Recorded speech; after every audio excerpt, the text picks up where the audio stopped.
এই মুহূর্তে পৃথিবীর প্রত্যেকটা মানুষ বারুদের স্তূপের উপরে বসে রয়েছে। প্রত্যেকটা মানুষ পৃথিবী ধ্বংসের মুখের দিকে প্রায়। কেন? আমেরিকার সিনেটর মারা গেছে। ভাবুন একবার, লিন্ডসে গ্রাহাম, যিনি ভয়ানকভাবে যুদ্ধের জন্য কিন্তু সর্বপ্রথম এগিয়ে আসতেন, ইসরায়েলকে সাপোর্ট করতেন গাজার যুদ্ধে। উনি অস্ত্রের জন্য কিন্তু সবার প্রথমে এগিয়ে আসতেন। সেই লিন্ডসে গ্রাহামকে মৃত্যুর মুখে চলে যেতে হলো হঠাৎ করে। একদিনের শরীর খারাপ, তারপরে হসপিটাল, তারপরেই শেষ। মাত্র 2-1 দিন 3 দিনের ব্যাপার। এখনও জানা যায়নি তিনি কিভাবে মারা গেছেন, হার্ট অ্যাটাক করে না কোনো রকম সমস্যায় মারা গেছেন, সেইভাবে বলা যায়নি। শুধু শরীর খারাপ হয়েছে এই হিসেবে লেখা হয়েছে। এবার সেটা হচ্ছে আমাদের পক্ষে ভালো মন্দটা পরের ব্যাপার। ইরানের পক্ষে ভালো, এই মুহূর্তে ঠিক ইরান উল্লাস করছে এবং তাদের সংবাদপত্রে হামসা হরি বলে যে পেপার আছে সেখানকার সংবাদপত্র, সেখানে তারা কিন্তু ছবি দিয়েছে, কবরের ছবি দেখিয়েছে যে ডোনাল্ড ট্রাম্প, নেতানিয়াহু সহ আরও অন্যান্য যত নেতা আছে সবাই হিসেব মতো মৃত্যুর দিকে যেতে চলেছে। এরকম একটা ছবি, মৃত্যুর কবরের সামনে বসে আছে হাঁটু নিচু করে। তার মানে ভেবে দেখুন। তারপরে আর একটা ঘটনা তো বড় ভয়ানক। ঠিক এই সময় এই সেনেটর মারা যাওয়ার পরে, আমেরিকার সেনেটর মারা যাওয়ার পরেই লিন্ডসে গ্রাহাম, তারপরেই হচ্ছে রাশিয়া সঙ্গে সঙ্গে কিন্তু তাদের কিন্তু ফাইটার জেটগুলো আস্তে আস্তে পাঠাতে শুরু করেছে ইরানে। পেছনে নিশ্চয়ই চীনও রয়েছে। মানে ভয়ানক যুদ্ধের মুখে এবং ভয়ানক বারুদের স্তূপের ওপরে সারা পৃথিবীর মানুষ কিন্তু বসে রয়েছে। মানে এই যুদ্ধ যারা বা অনেকের মনে হয়তো ভেবে রেখেছে হয়তো এবার হয়তো থেমে গেল বোধহয়, এই বোধহয় বেঁচে গেলাম, বেঁচে যাওয়ার কোনো জায়গা নেই। এতদিন ধরে আমরা যত কিছু করেছি এবার মনে হয় শেষের দিকে আসছে। যত পৃথিবীর ওপর লাফালাফি, যত বিভিন্ন রকম জায়গায় ঘোরাঘুরি, বিভিন্ন রকম মানুষের উপর উপদ্রব, সব কিন্তু এবার কিন্তু শেষের পথে এসে গেছে। কারণ এখান থেকে ফিরে আসার আর জায়গা নেই। আমেরিকাও ছাড়বে না। আমেরিকা পিঠ ঠেকে গেছে দেয়ালের গায়ে। ভয়ঙ্কর রকমভাবে কিন্তু এর কিন্তু প্রভাব পড়তে চলেছে। এদিকে আমেরিকা হিসেব মতো, বিশেষ করে ডোনাল্ড ট্রাম্প নিজের মানে সহকারীদের ওপর বিশ্বাস রাখতে পারছে না। ইসরায়েলের গোয়েন্দা দপ্তর মোসাদের ওপরে কিন্তু ভরসা রেখেছে। মোসাদ তাকে বলে দিয়েছে যে এইভাবে আপনাকে কিন্তু মারার পরিকল্পনা করা হচ্ছে। ঠিক তার 2-1 দিনের মধ্যেই এই লিন্ডসে গ্রাহাম মারা গেল। এটা ভয়ানকভাবে কিন্তু একটা বড় বার্তা, একটা জয়ের দিক ইরানের পক্ষে। ইরানের মানুষেরা কিন্তু আনন্দ উচ্ছ্বাস করছে, পতাকা নিয়ে বেরোচ্ছে রাস্তাঘাটে। তাহলে এই যুদ্ধের মূল কেন্দ্রে যিনি ছিলেন তিনি কিন্তু সরে গেলেন বা মারা গেলেন। সরে যাওয়াটা ভুল বলা হবে, সরিয়ে দেওয়া হয়েছে এক প্রকার। তাহলে এখান থেকে তারা নীতিগত দিক থেকে কিন্তু জিতে রয়েছে ইরান। যে আমেরিকার ভেতরে ঢুকে একজন সেনেটরকে মেরে দিচ্ছে এবং সে ভয়ানক রকমভাবে যে কোনো যুদ্ধের ক্ষেত্রে প্রথম সারিতে এগিয়ে আসেন, যাতে যুদ্ধটা তাদের সরঞ্জাম দেওয়া থেকে শুরু করে বিভিন্ন রকমভাবে তার ভূমিকা রয়েছে। বড় বড় যুদ্ধের ক্ষেত্রে ইসরায়েলের পাশে সর্বক্ষণের জন্য ছিল এবং আমেরিকা এই যে যুদ্ধ, ইরানের সাথে যুদ্ধ, এই সর্বক্ষণের জন্য কিন্তু এই লিন্ডসে গ্রাহাম ছিল। তাকে সরিয়ে দেওয়া মানে এক প্রকার বড় একটা খুঁটি বা ডান হাত সরে যাওয়ার মতো আমেরিকার। সেই ভয়ানক রকম বার্তা কিন্তু ইরান দেখিয়েছে এবং তার সাথে হঠাৎ করে যে যুদ্ধের প্রস্তুতির জন্য আমেরিকার সাথে যুদ্ধ করবে বলে ইরানের পক্ষ নিয়েছে রাশিয়া। এই ইউক্রেন রাশিয়ার যুদ্ধ চলছে, তার মাঝে কিন্তু এতদিন ধরে ঠিক সরাসরিভাবে কিন্তু ছিল না, কিন্তু এবার কিন্তু তাদের ইরানের মাটিতে নেমেছে। ইরানের মাটিতে যে পরমাণু বা যাই হোক যদি কিছু ঘটে যায় এই মুহূর্তে, তার জন্য কিন্তু রাশিয়া একদম সামনাসামনি এসে দাঁড়িয়েছে, ফাইটার জেট নিয়ে একদম সরঞ্জাম নিয়ে আসছে এবং এসেও গেছে। তাহলে ভেবে দেখুন যুদ্ধের প্রস্তুতি কতটা, এবং এই যুদ্ধ যে আগামী দিন থামবে না, আমাদের জিনিসপত্রের দাম তো বাড়বেই। হরমুজ প্রণালী তো নিয়ে ঝগড়া মানে প্রতিদিনই তো যুদ্ধ চলছিল এই ছোটোখাটো, কিন্তু লাস্ট 5-6 দিনের মধ্যে যেভাবে তীব্র আকার ধারণ করেছে, সেখান থেকে কিন্তু আর ফিরে আসার জায়গা নেই। আমেরিকার পিঠ ঠেকে গেছে, তার সাথে আমেরিকা পিঠ ঠেকে যাওয়া মানে সারা পৃথিবীর একটা পিঠ ঠেকে যাওয়ার মতো প্রায়, কারণ আমেরিকা গুলিগালা চালাবে এবং মিসাইল এবং পরমাণু বোমার দিকে এগিয়ে যাওয়ার সম্ভাবনা 90% হয়ে গেছে এক প্রকার বলা যায়। যেটা 2-3 দিন আগেই আমি খবরটা দিয়েছিলাম বলতে আমার মতভেদ হিসেবে, এটা সব সময় যে আমার মতভেদ হিসেবেই যে হবে এমনটা নয়, কিন্তু পরিস্থিতি যেদিকে এগোচ্ছে সেইটা কিন্তু ভয়ানক একটা বার্তা। এই এমন কিছু একটা ঘটবে এরপরে যেখান থেকে পৃথিবীর মানুষ আর কখনো হয়তো উঠে দাঁড়াতে পারবে না, এমন একটা জায়গায়। এতদিন ধরে আমরা নিজেদের মধ্যে হিংসা, মারামারি, ব্যবসা বাণিজ্য বিভিন্ন রকমভাবে নিজেদের মধ্যে ঝগড়াঝাটি করেছি, কেউ না কেউ, হয়তো আপনি করেননি বা আমি করিনি, কিন্তু কোনো না কোনো ব্যক্তি করেছে। এসব কিন্তু এবার ভুলে যেতে হবে। এবার কিন্তু শেষের দিকে এসে আমরা দাঁড়িয়ে আছি, একদম শেষ দেয়াল যাকে বলে সেই শেষ, এই মধ্যযুগীয় শেষ বর্বরতার দিকে আমরা চলে যাচ্ছি। এবারে কলিযুগ যেটাকে বলা হয়, কলিযুগে যেটা আমি বারবার বলেছি যে পুরীর জগন্নাথ মন্দিরে ধ্বংসলীলা লেখা আছে যে কলিযুগে, সেই কলিযুগের এবার হয়তো আপনারা বা আমরা দেখে যেতে পারবো, হয়তো খুব শীঘ্রই দেখে যেতে পারবো।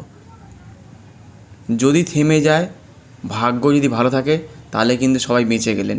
তবে আশা করছি ভাগ্য আমাদের বা আমাদের পৃথিবীর জন্য একেবারেই ভালো নয়, সম্পূর্ণরূপে কিন্তু ভয়ঙ্কর রকম বার্তা, যেখানে আমাদের তো হাতে কিছু করার নেই বা আপনারও হাতে কিছু করার নেই, কিন্তু কি করবেন, পরিস্থিতি এমন দিকে মানে জল এমন দিকে গড়িয়ে গেছে যে সেখান থেকে উঠে আসার কোনো জায়গাই নেই। এতটাই ভয়ঙ্কর, এতটাই তীব্রতর হতে চলেছে যে আমরা কিছু যদি নাও জানি, যে বাচ্চারা জানে না, যে অ্যানিম্যাল জানে না, কুকুর বিড়াল ছাগল তারাও জানে না, তারা শুধু ঘাসই খেতে জানে, তাদের পক্ষেও ভয়ানক ধরনের বার্তা যে প্রকৃতিতে যে কী ঘটতে চলেছে আগামী হয়তো 1-1.5 মাস কি 2 মাসের মধ্যে কি 20 দিনের মধ্যেও হতে পারে, 3 মাসও লাগতে পারে, কিন্তু হওয়াটা 90%, এইটুকু কিন্তু গ্যারান্টি দিয়ে বলা যেতে পারে। 90%, 10%টা ছেড়ে রাখলাম শুধু মানে ওই বলে না বাঁচার ইচ্ছে, জীবনের মরে যাওয়ার আগে একটু বাঁচার ইচ্ছে তাগিদ, সেই 10% আমি রেখে দিলাম। 5% রাখলে ভালো হতো, আমি 10% রেখে দিলাম। এই ভয়ানক বার্তাটা কিন্তু মানব জীবনের, পৃথিবীর জন্য একটা ভয়ানক বার্তা। আমেরিকা কিন্তু শেষ পর্যায়ে এবার এমন একটা দোরগোড়ায় এসে পৌঁছে যাচ্ছে আস্তে আস্তে, মানে পরিকাঠামো, এনভায়রনমেন্ট সব কিছু একদম সম্পূর্ণরূপে খারাপের দিকে, মানে ভয়ানক থেকে ভয়ানক। মানে বলতে খারাপ লাগছে যেভাবে আমরা আমাদের পরিবেশ, আমাদের বিভিন্ন জায়গায়, যে সকল জায়গায়, ধরুন ইউক্রেনে যখন যুদ্ধ হলো ভারতীয়রা চলে আসলো, ইরানে যুদ্ধ হচ্ছে ভারতীয়রা চলে আসছে, রাশিয়া থেকে কিছু লোক চলে এসছে, যেখানে যেখানে যুদ্ধ হচ্ছে, গাজা যদি লোক থাকে গাজা থেকে চলে এসছে, এবং খাড়ি দেশগুলোতে যখন গুলিগুলো চলছিল তখন সেখান থেকে লোক চলে এসছে ভারতে। তো সব জায়গা থেকে লোক চলে আসছে। এরপরে যখন অ্যাটাক হবে, যদি ইরানে অ্যাটাক হয়, বড় সড়ো অ্যাটাক হয়, আবার রাশিয়া যদি আবার আমেরিকার উপর অ্যাটাক করে, তাহলে যুদ্ধটা তো ভয়াবহ আকার ধারণ করবে। তখন হবে এবার আর পালানোর জায়গা নেই। আপনি কোথায় পালাবেন? পালানোর জায়গাই নেই। এবার শেষের দিকে আমরা এসে গেছি, শেষ পৃষ্ঠা যাকে বলেন। অঙ্কের খাতা বইতে যে ছিল না, যে উত্তরটা লেখা থাকে, যে 12, বিশেষ করে 7, 8, 9, 8 বইতে থাকে, যে উত্তরটা লেখা থাকতো 12, 120, 115 কি 210 এরকম একটা কিছু লেখা থাকতো। সেটা উত্তরটা আমরা মিলিয়ে দিতাম যেভাবেই হোক। এই উত্তরটাও ঠিক তেমনি, একদম পরিষ্কার ধারণা। যদি শান্ত হয়, শান্ত কে করবে? ট্রাম্পকে শান্ত করবে কে? নেতানিয়াহুকে শান্ত করবে কে, ইরানকে শান্ত করবে কে? মধ্যবর্তী একমাত্র যদি হয় ভারত যদি কিছু করতে পারে, কিন্তু সেখানে যে কি হবে, কতদূর পর্যায়ে যাবে এবার মানতে চাইছে না। হচ্ছে সবথেকে বড় হচ্ছে হরমুজ প্রণালী নিয়ে ইরান বুঝে গেছে হরমুজটাই হচ্ছে আসল। তেলের জন্যই তো ব্যবসা বাণিজ্য, তেল গ্যাস এইসবের ওপরই তো ব্যবসা বাণিজ্য হবে। যদি আমেরিকা আবার পরমাণু মারে তাহলে কিন্তু সব ধ্বংস যদি হয়ে যায় তাহলে আর কিসের উপর বিজনেস করবে, কী হবে এ মেরে? কিন্তু যখন মানুষের দিমাগ খারাপ হয়ে যায়, মানুষের কি বলবো সাইকোলজিক্যাল ব্যাপারটা যখন নষ্ট হয়ে যায়, তখন সম্পূর্ণরূপে এই ধ্বংসের পথেই হয়তো আমাদের এগিয়ে যেতে হবে। আর আমাদের হাতে কিছুই নেই, এইটুকু বলেই আজকে জীবনের ইতি টানতে হবে। এত আনন্দ উল্লাস, এত হাসি খুশি, প্রত্যেকে প্রাণবন্ত সিনেমা দেখছে, খেলা দেখছে, ফুটবল ওয়ার্ল্ড কাপ দেখছে, কেউ ক্রিকেট খেলা দেখছে, কেউ গান গাইছে, কেউ ছবি আঁকছে, কেউ বিজনেস করছে। তা বিভিন্ন রকমভাবে মানুষ নিজেকে নিয়ে বেঁচে আছে, বিভিন্ন রকমভাবে হোটেল রেস্টুরেন্ট বিভিন্ন রকম জায়গায় কেউ পূজা মন্ত্র জপ করছে, সব কিছুই করছে। কিন্তু পারিপার্শ্বিক দিক দেখে যে এই জীবনের এই হয়তো জীবনের শেষ অধ্যায়, সিনেমা করছে বলিউড হলিউডের সিনেমা সব থেমে যাবে। এই রিয়েল সিনেমার দিকে আমরা এবার এগোতে থাকছি। জিও পলিটিক্স এমন একটা জায়গায় গিয়ে পৌঁছেছে যেখান থেকে মানুষের বা সাধারণ মানুষের হাতে আর কিছুই নেই, এইটুকু পরিষ্কার ধারণা। এবার যা হবে বড় বড় গেম হচ্ছে, যেটা এতদিন ধরে আমরা সাধারণত মোবাইল গেম খেলে এসেছি, ছোটরা বড়রা অনেকেই খেলে আসছে। এবার লাইভ হবে, লাইভ টেলিকাস্ট হবে এবং সব দেখতে পাবেন। এতটাই ভয়ানক থেকে ভয়ানকতর, মানে পরিকাঠামোর সর্বমূল ভেঙে গেছে, একেবারে ভেঙে গেছে। যারা এত পড়াশোনা করছেন, জীবনে চাকরির জন্য লড়াই করছেন, আর হয়তো আমাদের সেই কাজও করতে হবে না। এতটাই পরিস্থিতি, এতটাই শব্দ দূষণ, শব্দের মাধ্যমে হবে যুদ্ধ। এই যে ভয়ানক শব্দ শুনতে পাচ্ছেন আপনারা, এই শব্দই, এই দেখুন না শব্দ, বুঝতে পারছেন তাহলে কতটা ভয়ানক এই শব্দ, ধোঁয়া, বারুদ সব মিলেমিশে পরিকাঠামো, গাছপালা সব ধ্বংস হবে যদি পরমাণু পড়ে। হিরোশিমা নাগাসাকির মতো। জাপানে হিরোশিমা নাগাসাকির ঘটনা প্রত্যেকেরই জানা, আর কিছু বলার নেই। প্রায় সব মিলে 170 লাখ মতো মানুষ মারা গেছিল টোটালে 6 আগস্ট 9 আগস্ট। সেই ভয়াবহতা তো সামান্যতম হিসেব মতো সামান্য। যদি এখন পড়ে সেটা আগামী হয়তো 5000 বছর পর্যন্ত তার এফেক্ট পড়তে পারে, এতটাই ভয়াবহ। এবং শুধু সেই জায়গাটাতেই শুধু খারাপ হবে না, তার আশেপাশে যতগুলো দেশ আছে, ধরুন 40,000 কিলোমিটার দূর পর্যন্ত, 50,000 কিলোমিটার দূর পর্যন্ত তার এফেক্ট ছড়িয়ে পড়বে, এতটাই ভয়ানক। এবং শুধু তো ওইটুকুই তো ব্যাসার্ধ থাকবে না, তারপরেও যতটুকু থাকবে পাকার হাওয়ার মতো। যেমন পাকার হাওয়া আপনার সরাসরি লাগে, পাশাপাশি যেমন ছড়িয়ে যায়, হালকা হলেও দেখবেন কাগজ বা কোনো পর্দা নড়ে, ঠিক তেমনি এটা হতে হবে। এবং এতটাই ভয়ানক আকার ধারণ করবে যদি একবার পরমাণু বোমা যদি অ্যাটাক করে দেয়। এবং শুধু আমেরিকা করবে না, করলে আবার রাশিয়াও সঙ্গে রয়েছে, চীন রয়েছে। কোন দিকে যাবে মানুষের পরিস্থিতি এতটাই ভয়ানক যে এখান থেকে আমাদের আর কিছু করার নেই, শুধু দেখার। যে যতক্ষণ বেঁচে আছে, যে যতক্ষণ টিভির পর্দার মধ্যে থাকতে পারছে, সে একমাত্র দেখবে। যে খবর দেখে না তাকেও এই খবর দেখতে হবে, নয় এই সময়ের মধ্যে দিয়ে তাকে চলতে হবে। এতটাই ভয়ানক। যদি থামাতে পারে ভারত আছে, ভারত যদি মধ্যস্থতা যদি করতে পারে একমাত্র, তাহলে একমাত্র হলেও হতে পারে। সেই জন্য 90% মানে এখানে দুঃখিত, তা ভয়ানকভাবে কিছু করার নেই। এটাই হচ্ছে আমাদের মানব সভ্যতার শেষ ইতিহাস, হয়তো এখানেই লেখা হচ্ছে বা এটাই ছবি হয়ে যাবে আর কিছুদিন পরে। এত কিছু আমরা করেছি, এতদিন ধরে আমরা এত আনন্দ করেছি, সেটা এবারে কিন্তু ম্লান হতে চলেছে, ভয়ানকভাবে সমাপ্ত হবে হয়তো, সেটাই আমরা দেখে যাব। এই বলেই আজকে শেষ করছি। চ্যানেলটি সাবস্ক্রাইব করতে পারেন, আর কি বলবো, যদি মনে হয় অন্যদের সাথে শেয়ার করতে পারেন, লাইক করতে পারেন, কমেন্টস করতে পারেন, বেল আইকনটি প্রেস করে রাখবেন, চ্যানেলটি হারিয়ে যাবে না। যদি হারিয়েও যায় আর কিছু করারও নেই, কারণ শেষ পর্যায়ে লাইক করে কমেন্টস করেও হয়তো আমাকে কিছু হবে না, আর সাবস্ক্রাইব করেও কিছু হবে না। তার কারণ যেদিকে চলে যাচ্ছে, মোড় ঘুরে যাচ্ছে, ইউটিউবই থাকবে না, টিভিই থাকবে না, মানুষই থাকবে না, কাকে দেখাবে ছবি? সব মোবাইল পড়ে থাকবে, সব ইন্টারনেট ব্যবস্থা সব পড়ে থাকবে, প্লেন পড়ে থাকবে, রাস্তাঘাট পড়ে সব শুয়ে যাবে। যদি এই হয়, সাবস্ক্রাইব করে আর হবেটা কি? এরকম একটা পরিস্থিতি। যাই হোক, যদি মনে হয় করবেন, যে কদিন মানুষের হাতে সময় আছে, যদি বেঁচে থাকে সবাই তাহলে দেখতে পাবে, যদি না থাকে তাহলে সব শেষ। আজকের মতো এই পর্যন্তই। সতর্ক থাকতে আর বলবো না, কারণ আমাদের হাতে সতর্কর বার্তা নেই। আমরা যদি পৃথিবীর ওপর হিংসা করি, মারপিট করি, গাছপালা কেটে দিই, প্রকৃতিকে না রক্ষা করি, তাহলে প্রকৃতির গাছপালাই আমাদেরকে বাঁচিয়েছে। প্রকৃতির গরু ছাগল এরা আমাদেরকে বাঁচানোর তাগিদ জাগায়। এরা কথা বলতে পারে না, এদেরকে আমরা কেটে ফেলি, মেরে ফেলি, আমাদের মাটিকে কংক্রিট করে দিই, সেই জন্যই তো ধ্বংস হয়। নর্দমার তলায় কংক্রিট করে দিই, আর কি বলবো, পুকুর নদী নালা সব শেষ করে দিয়েছি। জীবনে আমাদের হাতে তো কোনোদিনই কিছু ছিল না, আমরা হচ্ছে অন্য মানুষের দাস। মানে সেই দাসত্ব করতে করতে আজকে এই জায়গায় এসে পৌঁছেছি।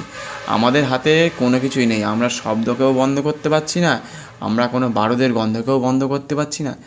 আমরা শুধু দেখছি, শুনছি, আর কোনো মতে খাচ্ছি, বেঁচে আছি, আর ওই নিয়েই খবর শুনছি, বুঝছি। কাউকে কিছু বোঝাতে পারার আমাদের ক্ষমতাও নেই, কাউকে কিছু দেয়ারও নেই। হ্যাঁ, যতটুকু আমাদের হাতের সামনে আছে, তো কুকুর বিড়ালকে খাওয়াতে পারি, একটা গাছকে বাঁচাতে পারি, এটাই হচ্ছে আমাদের হাতে ছিল। তা ভয়ানকভাবে আমরা যে ক্ষতিগ্রস্ত, সেটা কিন্তু পরিষ্কার হয়ে গেছে। যতদিন আছেন বা যতদিন আমরা আছি পৃথিবীতে, যে কদিন, যদি এটা 5 বছর চলে বা 10 বছর চলে বা 20 বছর চলে, তো যে কদিন চলবে সে কদিন আমাদের হাতে থাকছে। আর যেদিনকে যদি কালকেই যদি এটা হয়ে যায় শেষ, বা আগামী 1-2 মাসের মধ্যে শেষ হয়ে যায়, কিছু তো জানতে পারবো না, সব তো নিমিষের মধ্যে শেষ হয়ে যাবে। আর নয় নিঃশ্বাস প্রশ্বাস নিতে নিতে মরে যাব, এই তো ব্যাপার। তা আর সবথেকে বড় কথা, বিভিন্ন জায়গায় যেভাবে, কালকেই দেখলাম থাইল্যান্ডে 2 দিন আগেকার ঘটনা যত সম্ভব, মানে সেখানে বসে, মানে কোনো একটা যে বারে আর কি, অনেক মানুষ বসে আনন্দ করছিল, সেখানে আগুন লেগে যায়। ওই যত সময় শর্ট সার্কিট হয়েছিল এসি থেকে 27 জন সঙ্গে মারা গেল। তো এরকমই হবে আর কি, সেখানে কিছু করার নেই। মানে ফোম থাকে তো চারিদিকে, বিভিন্ন জায়গায় হয়েছে, বিভিন্ন পাবে হচ্ছে, ঘর থেকে বেরোতে পারছে না, এসি করার জন্য সব জানলার কাঁচগুলোকে আটকে রেখে দেয়, ছাদ থেকে ঝাঁপ দিয়ে কেউ পা হাত পা ভেঙে যায়। পাশের লোক যদি কোনো তোষক বা কিছু দিয়ে দিয়েছিল, তাদের কিছুটা বেঁচে গিয়েছিলো কয়েকজন, কিন্তু সেই লড়াই করতে হবে, ভাঙাচোরা পা নিয়ে, বা মানে সবই শেষ আর কি যাকে বলে। ওই জন্য বদ্ধ জায়গা থাকা হচ্ছে ভয়ঙ্কর। বদ্ধ জায়গায় থাকতে থাকতে মানুষ মারা যায়। মানে ওদিকে যেমন গরমে সব মারা যাচ্ছিল না কয়েকজন, এই ইউরোপে প্রচণ্ড গরম, ছোটো ছোটো জানালা, এত বছর ধরে শীতের হ্যাঁ, মানে ভয়ঙ্কর রকম। স্পেন বলুন, তারপরে জাপান, হ্যাঁ জার্মানি বলুন, ইউরোপ কান্ট্রিগুলো প্রচণ্ড গরমে সব কিন্তু অনেক মানুষ মারা গেছে। তারা জলের মধ্যে সাঁতার কাটার চেষ্টা করছে, জলের মধ্যে যাওয়ার চেষ্টা করছে গরমে, কারণ ওখানকার পরিকাঠামো, পোশাক আশাক সেরকম নয়। তারপরে সেখানকার মানুষ 43 ডিগ্রি টেম্পারেচার মানে সহ্য করতে পারে না। আমাদের যেমন কি দীর্ঘদিন ধরে 43-44 ডিগ্রি 45 ডিগ্রিও সহ্য করে ফেলা যাবে, কোনো অসুবিধে নেই। তেমন পোশাক আছে, বাড়ির জানালা তেমন বড় বড় আছে। ওখানকার ঠান্ডা যেহেতু এত বছর ধরে চলে আসছে, প্রত্যেকের বাড়ির জানলা ছোট ছোট ছোট ছোট, তাদের এসিও ছিল না, পাখাও নেই। তার ফলে এবং খাদ্য তালিকা সব কিছুই আলাদা, সেটা তাদের নিজেদেরকে একদিনে, আমাদের তো কী বলবো, আমাদের তো 100 বছর 150 বছর ধরে আমাদের সেইভাবে তৈরি করা আছে। প্রত্যেকের বাড়ির জানালা হোক বা ছেলে মেয়েদের তেমন খাবার দাবার, পোশাক, প্রত্যেকে প্রায় এসি লাগিয়েই ফেলেছে হিসাব মতো প্রায়। তা এরকম করে ভয়ানক পরিস্থিতি সেখানে প্রত্যেকটা মানুষ কিন্তু গরমের তীব্রতে জ্বলে পুড়ে মরে যাচ্ছে। একটা আগুনের তাপ বাটির মতো আকার ধারণ করেছে, হিট চেম্বার, সেখান থেকে সরছে না, তাহলে তো মরবেই। ঠিক এরকমভাবেই আমাদের পৃথিবীতে যদি এরকমভাবে যদি পরমাণু বোমা বা যদি বড় বড় বোমাও যদি পড়ে, তার প্রভাব তো প্রকৃতিতে সে পড়বেই, এবং আমাদেরকে শেষ হতে হবে, এইভাবেই শেষ হবে। আর কিছু করারও নেই। ভগবানের নাম জপ করুন, গীতা পড়ুন, রামায়ণ পড়ুন, মহাভারত পড়ুন, হনুমান চল্লিশা পড়ুন, শিব পুরাণ পড়ুন, দুর্গা পুরাণ যা আছে, পাঁচালী, আর যজুর্বেদ পড়ুন বা ঋগ্বেদ পড়ুন, যাই পড়ুন, বৈদিক যুগে যা আছে, উপনিষদ, সংস্কৃত, যা আপনার মন চায়, ভগবানের নাম জপ করুন, ধ্যান করুন, ওং জপ করুন, আর ব্যায়াম করুন, আকুপ্রেশার প্রেস করুন, যাই করুন, আমাদের হাতে তো আর কিছু নেই। এই ভগবানের নাম নেই আমাদের সব কিছু আস্তে আস্তে যদি থেমে যায় সব থেকেই ভালো, যদি কেউ বোঝাতে পারে তাহলে ভালো। তা আজকের মতো এই পর্যন্তই, প্রত্যেকে ভালো থাকবেন বলে শেষ করছি। ধন্যবাদ, নমস্কার। চ্যানেলটিকে সাবস্ক্রাইব করলে করতে পারেন, যতটুকু আমাদের মধ্যে যে কদিন কথাবার্তা চলবে, আর কিছু করার নেই। এই বলেই আজকে শেষ করছি। প্রত্যেকে ভালো থাকবেন। ধন্যবাদ, নমস্কার।